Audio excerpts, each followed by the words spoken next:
Okay. My name is Etta Williams. I attend Kutztown University of Pennsylvania. I am interviewing Dr. Jar. Today's date is April 23rd. Yes. Yes. 2018. We are currently in Dr. Jar's office located in Old Main on campus. This interview is being recorded as part of the Inclusive Future Faculty Initiative sponsored by the Frederick Douglass Institute, collaborating with Pennsylvania State System of Higher Education. The interview is being recorded on that time. What is your full name? Marcia Alyssa John. What is your department and rank? I'm in the Department of Anthropology and Sociology, and I'm an associate professor. How long have you worked at this university? I started in 2012, so this is the end of my 6th year. What made you decide to go to graduate school? I think it was just a natural occurrence. After high school, I started undergraduate school, and when I was in undergraduate school, I just knew I was going off to graduate school right after. So there wasn't really anything I thought about. It was just like, it's what I should do. How would you describe your graduate experience? Well, I went to undergraduate school at a historically Black college, South Carolina State University, and then I went to graduate school at Ohio State. So it was night and day, literally.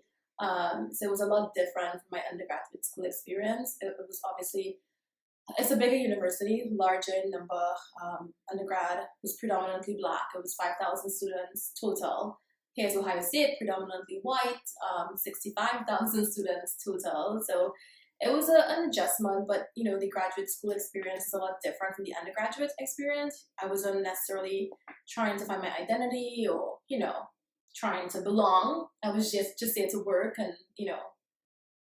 complete my classes and my degree and leave. So it was fine. It was fine. Different, but fine. How did you choose the field you wanted to go into? Well, I have an economics background. I don't know if you know this. So I have a bachelor's degree in economics. I have a master's degree in economics, and my PhD is in sociology. So I actually made a switch from economics to sociology while I was doing my master's degree. So I took a few sociology classes. I'm like, I really like this. Economics really misses the whole social component of why people do and behave the way they do. Econ, assumes everyone is rational and they behave rationally, which we know that's not always true. So I like the social component that sociology brought with it. So that's why I switched, at the PhD level to a PhD in sociology. Okay. At what point and why did you want to become a professor? After my master's degree, I actually worked at an energy company in Columbus, Ohio. I worked there for a year, and I was an economist back then. And pretty much my job was crunching numbers and sitting at a computer like all day long. I was making a lot of money, but it was the most boring job to me. And so I remember being a TA in graduate school and teaching, and I really liked it. And so that was my decision, career-wise. It's not all about money. You really have to like what you do. And I remember really enjoying what I did. And I made the choice to go back and do my PhD and, get into academia, I guess.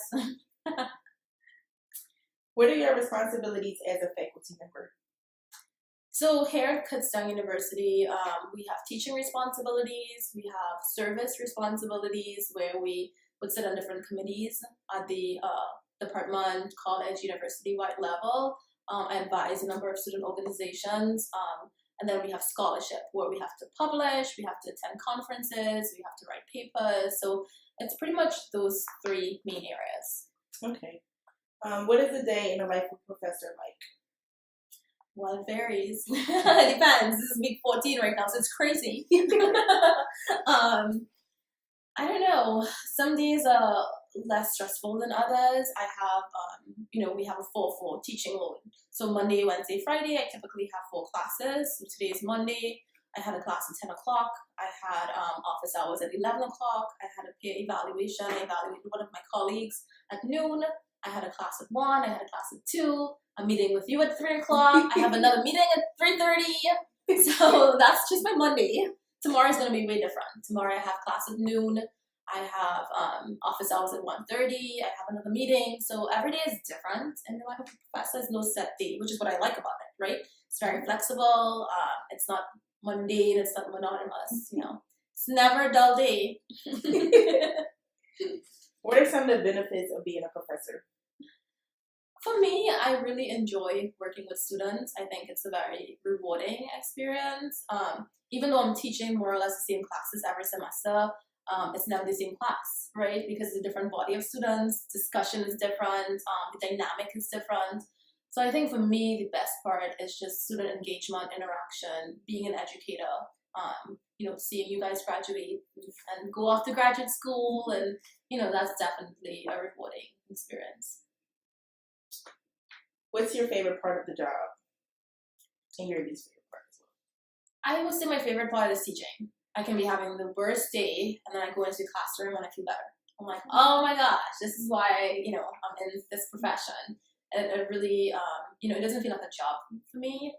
It's just something that I didn't necessarily have to work hard at to be a good teacher. It just happened and it works, and I just enjoy it. So that's my favorite part about being a professor, just teaching, being in the classroom, engaging with you guys.